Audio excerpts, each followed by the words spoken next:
તમારો આ જે ફોટો છે બહુ સરસ લાગે છે. ફરો આમ બાજુ, ચારે બાજુ ફરો, જુઓ આ કોનો ફોટો છે ખબર છે?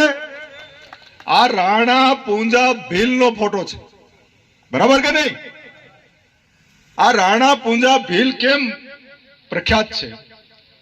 મહારાણા પ્રતાપનું નામ તો બધાએ સાંભળ્યું હશે, પણ મહારાણા પ્રતાપને મહારાણા પ્રતાપ બનાવનારા રાણા પૂંજા ભીલ છે.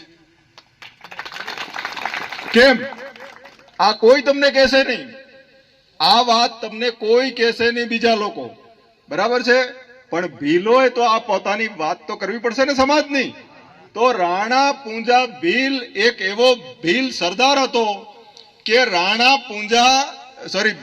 મહારાણા પ્રતાપના મેવાડ રાજ્યમાં એનું પણ પોતાનું રાજ હતું. તો જ્યારે દિલ્હીથી મુગલ બાદશાહે આક્રમણ કર્યું, બધા જ રાજપૂતોને હરાવી દીધા એક પછી એક. રાજપૂતોએ એમની દીકરીઓ પરણાવીને એમની સાથે સમાધાન કર્યું મુગલો સાથે.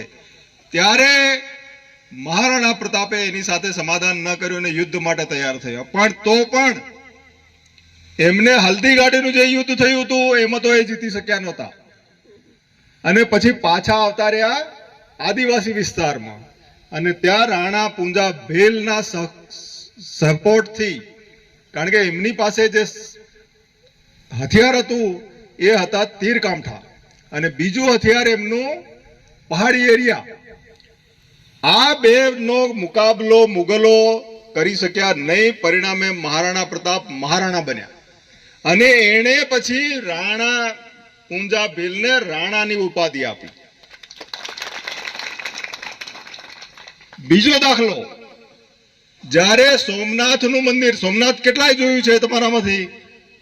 ઘણાય જોયું હશે, બરાબર? સોમનાથનું મંદિર એટલે ગુજરાતનું મોટામાં મોટું મંદિર ગણાય, અને આપણા ભારતના હિન્દુઓના જે 12 જ્યોતિર્લિંગ છે એમાંનું નંબર 1 જ્યોતિર્લિંગ, મોટામાં મોટું મહાદેવનું મંદિર ગણાય.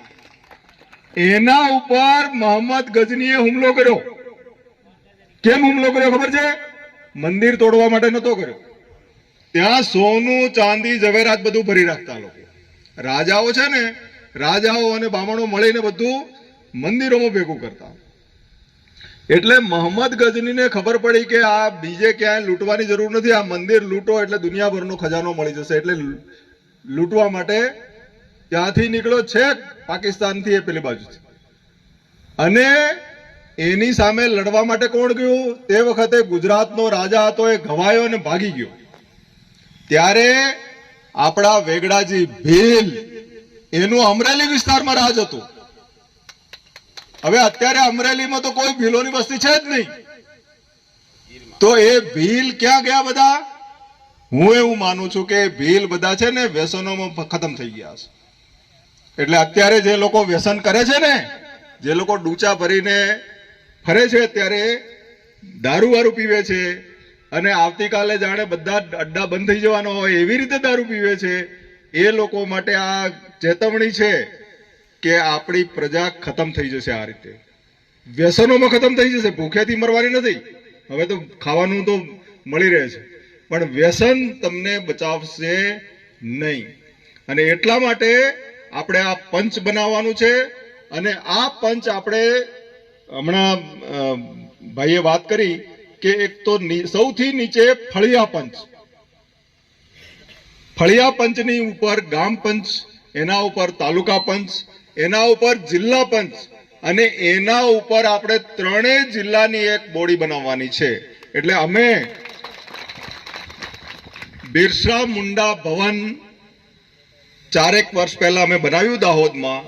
હવે બિરસા મુંડા ભવન બનાવવામાં જે બધા આગેવાનો, બધા લોકો, શિક્ષિત લોકો, જે રિટાયર્ડ અધિકારીઓ છે, એવા લોકો મળ્યા છે, અને એ લોકો જાણે છે કે પંચ કેવી રીતે બનાવવાનું. બીજા ડુંગરી ગરાસિયા પંચનો અભ્યાસ કર્યો, વસાવાઓના પંચનો અભ્યાસ કર્યો, લેવા પટેલોનું જે પંચ છે એનો અભ્યાસ કર્યો.